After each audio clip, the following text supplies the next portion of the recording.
देखो यार भाई, सीधी सी बात है, आप अपनी वीडियोस के अंदर ना पूरी एडिटिंग एफर्ट्स लगा देते हो, वैल्यू दे देते हो, एडिटिंग कर लेते हो, रिटेंशन बढ़ाने की पूरी ट्रिक्स लगाते हो, वाइट टाइम को कंप्लीट करने के लिए पूरी एफर्ट्स लगा रहे हो, लेकिन इसके बावजूद भी व्यूज आपके आने का नाम नहीं लेते। मसला ये है कि लोग उस रीजन के ऊपर ही ध्यान नहीं देते यार, वो जो आपके व्यूज को गिरा रही है। यानी मैं बात कर रहा हूँ यूट्यूब थंबनेल उन मिस्टेक के बारे में बात कर रहा हूँ जो 6 हैं, और 6 की 6 मिस्टेक ऐसी हैं जिनको आप रिग्रेट नहीं कर सकते। उनको आप 101%, चाहे आप एक्सपर्ट लेवल के हो, चाहे जूनियर हो, चाहे स्टार्ट किए यूट्यूब, मानोगे कि यार ये वाकई हकीकत है। और ये तमाम की तमाम रिलेट्स करती हैं आपके यूट्यूब थंबनेल से, जो जिस गिरा रही हैं आपका सीटीआर। सीटीआर होता है क्लिक थ्रू रेट। जब तक ये इंप्रूव नहीं होगा कभी भी आपके व्यूज नहीं बढ़ सकते। एक बात आप समझ लो, देखो चाहे कितनी ही अच्छी वीडियो बना, जब तक आपका थंबनेल इंप्रूव नहीं होगा, उसकी वीकनेस को खत्म नहीं करोगे ना, कभी व्यूज नहीं बढ़ेंगे। दोस्तों, जो सबसे पहली प्रॉब्लम है वो ये है कि यार आप अपने थंबनेल में सब कुछ डाल देते हो। सब कुछ से मेरी मुराद है कि हैवी टेक्स्ट का यूज कर रहे हो, एरोस का यूज कर रहे हो, छोटे फेस का यूज कर रहे हो, बिजी बैकग्राउंड डाल रहे हो, हैवी मल्टी कलर, जनाब पता चल रहा है कि पता नहीं क्या चीज होने जा रही है। जब एक व्यूवर इस तरह के थंबनेल को देखता है अपने मोबाइल के ऊपर, उसके सामने ये वीडियो आएगी ना, 0 से 0.5 सेकंड या 1 सेकंड का टाइम लेता है कोई भी व्यूवर डिसीजन लेने में मोबाइल के ऊपर के यार आया इस थंबनेल के ऊपर मैं क्लिक करके वीडियो को देखूं कि ना देखूं। ये आप खुद भी जान करते हो। देखो, अगर आप इस तरह की टेक्स्ट लिखोगे ना कि भाई हैवी टेक्स्ट लिख रहे हो, एरोस का बेशुमार यूज कर रहे हो, बैकग्राउंड कुछ समझ नहीं आ रहा, कितने कलर मल्टी कलर कर रहे हो, हैवी टेक्स्ट का यूज करने के साथ साथ, तो फिर ऑटोमेटिकली कोई भी ना कोई स्किप करके आपकी वीडियोस को छोड़ देगा और सीधे और आप पर डाउन हो जाएगा। तो फिर इसका सोल्यूशन क्या है? देखो, जो अच्छे जेन्युइन क्रिएटर है ना, वही एडिक्शन आपके अंदर होनी चाहिए, वही चीज़ें, वही फॉर्मेट फॉलो करो जो आपके नीच के हैं। आप अभी किसी भी छोटे बिगिनर हो, अभी छोटा चैनल है और किसी से इंस्पायर होकर आपने चैनल खोला है, तो आप उसके थंबनेल के ऊपर फोकस करोगे तो आपको क्या नजर आएगा? आप देखोगे कि यार एक तो उसका सब्जेक्ट क्लियर होगा, दूसरा उसका बैकग्राउंड बड़ा क्लीन होगा, तीसरा उसका 2 से 3 कलर मैक्स यूज कर रहा होगा, और साथ ही साथ सिंपल और फोकस डिजाइन बना रहा होगा। यही सारा फॉर्मेट इसी तरीके से आपने अपने थंबनेल के ऊपर इम्प्लीमेंट करना है। जितना ज्यादा अच्छा फोकस होगा उतनी ज्यादा क्लिक होंगे, और जितना ज्यादा क्लियर आपका बैकग्राउंड होगा उतना तेज आपका क्लिक होगा। दोस्तों, जो तीसरी टिप है, यूं समझ लो, या सोल्यूशन है, यूं समझो कि गलत फहमी है कि पैटर्न ब्रेक। पैटर्न ब्रेक से मुराद क्या है कि यार लोग समझते हैं कि अगर हम अपने थंबनेल के ऊपर कोई टेक्स्ट वगैरह नहीं लिखेंगे तो लोग क्लिक ही क्यों करेंगे। लेकिन ये एक बहुत बड़ी गलतफहमी है। अगर आप बिलियन वाले व्यूज चैनल वालों पे देखोगे ना, तो वो सारा काम ही विदाउट टेक्स्ट करते हैं। थंबनेल के ऊपर आपको टेक्स्ट नजर नहीं आए। वजह क्या है? वजह यह है कि वो अपना जो विजुअल है इतना अट्रैक्टिव, अट्रैक्शन ग्रेबिंग बनाते हैं कि भाई बंदे को खुद ब खुद क्लिक करने का मन चाहता है। शूटिंग वाले जो होते हैं चैनल, आपने देखे होंगे कि यार उसमें तो कोई ज़्यादा टेक्स्ट भी नहीं होते, म्यूजिक लिखा होता है साइड पे छोटा मोटा, या शूटिंग म्यूजिक लिखा होगा, बहुत कम टेक्स्ट होता है, लेकिन उसके बावजूद आप देखोगे मिलियन के ऊपर व्यूज आ रहे होते हैं। इसकी वजह यही होती है कि उसके अंदर वो इतना अच्छा विजुअल दिखा रहे होते हैं कि जो बंदे का दिल लुभा रहा होता है, यार इस पे क्लिक करो, उसको देखो क्या चीज़ है यार, कैसी ये वीडियो है। तो देख, अगर ये जो क्यूरियोसिटी है आपके विजुअल से आ जाती है तो भाई आप उस पर इम्प्रूव करके ट्राई कर सकते हो। इसमें कोई हरज वाली बात नहीं है।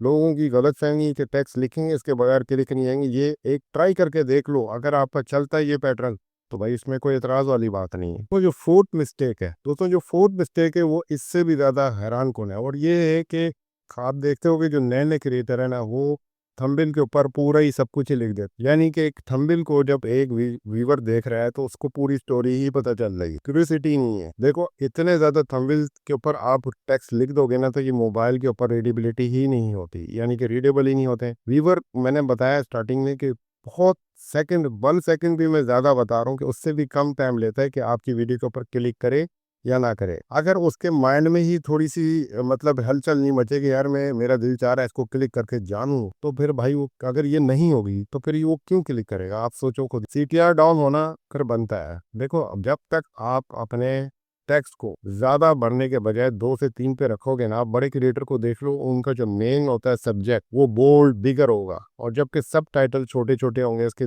जो सपोर्टिंग होता है, जैसे व्यूज कैसे बढ़ा है, व्यूज बड़ा हो गया है, कैसे बढ़ा है, छोटा हो गया है, तो इससे पता चल रहा है कि यार ये व्यूज के बारे में है। लेकिन मैंने इसके अंदर लिख दूंगा कि यार 7 मिस्टेक, 6 मिस्टेक प्रॉब्लम जो कंटेंट में है, लेकिन मैंने उसको एक्सप्लेन करना है। वीडियो के अंदर डिटेल होनी चाहिए, थंबनेल के ऊपर डिटेल नहीं होनी चाहिए। तो टेक्स्ट मैक्सिमम 2 से 3 रखो, 5 रखो, 4 रखो। अगर हिंदी रख रहे हो या उर्दू रख रहे हो तो भाई ज़्यादा भरो मत, 5 4-5 के अंदर आपका टेक्स्ट कंप्लीट होना चाहिए, लेकिन बोल्ड हो, बिग हो और क्लियर हो, बस इतना आपको ध्यान में रखना है। दोस्तों जो फिफ्थ मिस्टेक है ना, वो बहुत ही कॉमन है जब नया नया चैनल स्टार्ट करते हैं भाई लोग, और वो पूरा पूरा स्टोरी उसके ऊपर छाप रहे हैं थंबनेल के ऊपर। क्या हो रहा है भाई, पूरा जो डिटेल है जो वीडियो के अंदर आपने बताया हुआ है उनमें से अल्फाज का चुनाव किया और जाके छाप दिया थंबनेल के ऊपर काट करके, भाई मेरी वीडियो को देख। यहाँ बस क्यूरियोसिटी ही नहीं है कि भाई बंदे का मन तो लुभाए कि यार क्या चीज़ है, मैं जानूं क्या हर चीज़ बताने वाला है, कौन सी ऐसी मिस्टेक है मैं कर रहा हूँ, कौन सी ऐसी डिटेल बताने वाला है, कौन सा रीजन देने वाला है। मिसाल के ले लो, व्यूज का ही ले लेते हैं, उनके व्यूज कैसे बढ़ाएं, मिस्टेक क्या की है, गलती क्या की है, कौन से रीजन है, किस वजह से की है, क्यों रुके हुए हैं, क्या मेरा स्टक हो गया, शेडो बैन हो गया, क्या हुआ, प्रॉब्लम का पता ही नहीं चलता ना। जब तक पता ही नहीं चलेगा कि भाई क्यूरियोसिटी नहीं है कि मन ही नहीं चाह रहा कि इस पे क्लिक करके जान लो, तो फिर कोई क्यों क्लिक करेगा। इसलिए हमेशा शॉर्ट और पंची किस्म के वर्ड यूज करो। पावर वर्ड का कहने का मतलब है थोड़ा सस्पेंस क्रिएट करो, थोड़ी क्यूरियोसिटी क्रिएट करो, थोड़ा सा बंदों को लुभाओ कि यार इस पे क्लिक करो देखो, फिर डिटेल मिलेगी आपको, इस पे क्लिक करोगे आगे डिटेल है। ये थोड़ा सा क्यूरियोसिटी ही क्रिएट नहीं करेंगे तो कभी आपके वीडियो के ऊपर क्लिक नहीं होने वाला। दोस्तों जो छठी प्रॉब्लम है ना, वो बहुत ही ज़्यादा कॉमन है 2026 में, वो है रियल लुक। रियल लुक से मेरी मुराद ये कि जो आप अपना थंबनेल का डिज़ाइन बनाने जा रहे हो, ज़्यादातर लोग एआई का यूज़ कर रहे हैं। ठीक है, करना भी चाहिए, यूट्यूब भी अलाउ करता है, लेकिन देखो एडिटिंग इतनी ज़्यादा मत करो कि आपका जो रियल फेस है वो ही चेंज हो जाए, वो आप लगो ही नहीं यार। आपने जो बाकी थंबनेल बनाया ओरिजिनल बनाया, लेकिन ये थंबनेल बनाया आपकी फ़ोटो कि जो फेस फेशियल एक्सप्रेशन है वो भी आर्टिफिशियल मालूम होते हैं, तो वो उससे आपके जो ट्रस्ट है ना वो एक व्यूअर का टूट जाता है, लोग उस पर क्लिक नहीं करते। हमेशा कोशिश ये करो जो आपने बैकग्राउंड टेक्स्ट, ठीक है, वो और उसके अलावा आपने जो इमेज है उसको, यानी कि कहने का मकसद है कि जब आप एक थंबनेल को जनरेट करने जा रहे हो एआई के थ्रू, खास तौर से मैं आपको बता रहा हूँ कि अगर एआई के थ्रू जनरेट करने जा रहे हो तो आप अपनी पहले लेआउट को जब जनरेट कराते हो, chat GPT, Grok, Gemini, Claude AI, what ever जो भी एआई टूल यूज कर रहे हो, तो उससे आपने अपने थंबनेल को जनरेट तो करवा लिया, लेकिन जब आप अपनी फोटो उसमें ऐड करने लगो जनरेशन से पहले, उस प्रॉम्प्ट में चैट जीपीटी को, ग्रोक को, इन एआई टूल्स में से जो भी यूज करो उसको ये बता दो कि मेरे फेस के अंदर कोई चेंजेस ना है, सेम मेरा फेस रहे, ओरिजिनल फेस रहे। हाँ, टेक्स्ट के अंदर आप करो, बैकग्राउंड आप थोड़ा सा इंप्रूव कर दो, मेरे टेक्स्ट को थोड़ा सा अच्छा हाईलाइट कर दो, क्रिस्पी क्रिस्टल क्लियर हो जाए, मेरा टेक्स्ट क्रिस्प हो जाए, मेरा इमेज जो देखने वाले को लुभाए।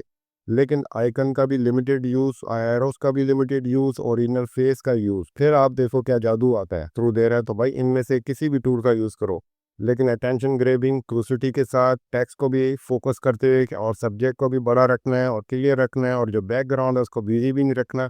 क्लीन बैकग्राउंड से ज़्यादा क्लिक आते हैं, तो बस आपने भी यही काम करना है कि जो आपका लुक है, खासतौर पे चेहरा और जो आपने वेयर में है उस डजेंट मैटर, लेकिन आपका फेस जो है वो बिल्कुल रियल लुक होना चाहिए, जिससे आपका ट्रस्ट बिल्ड होगा कि यार ये ओरिजिनल क्रिएटर है, हमें बात भी सही बताने वाला है। जो भी आप 5 से 10 तमिल बना चुकी हो, आप देख रहे हो कि अब उस पर व्यूज आ रहे हैं, इसका मतलब है वो कलर लोगों को लुभा रहा है, आपके ऑडियंस को पसंद आ रहा है। वही 2 से 3 कलर का यूज करके ये सारे जो मैंने आपको 6 टिप्स बताया ये इंप्रूव कर लो, यकीन करो कि आप पे क्लिक बढ़ जाएंगे बेहतरीन तरीके से। लेकिन इसके साथ साथ आपको प्रैक्टिस भी जारी रखनी है कि यार बेहतर से बेहतरीन होता जाए। जिस भी नीच का आपका कंपटीटर है, उस नीच को ध्यान में रखते हुए आपने डिजाइन बनाना है और एक ट्राई मारनी है, लेकिन कॉपी पेस्ट नहीं करना। आपने अपना डिजाइन बनाना है, अपने तरीका रखना है, लेकिन हाँ ठीक है, एक फॉर्मेट है वो फॉलो करनी है, ठीक है फॉलो कर लो, फॉर्मेट में इशू नहीं होता, लेकिन कॉपी पेस्ट को इग्नोर करके अपनी तरीके को आगे लेके जाओगे, कामयाब हो जाओगे। तो दोस्तों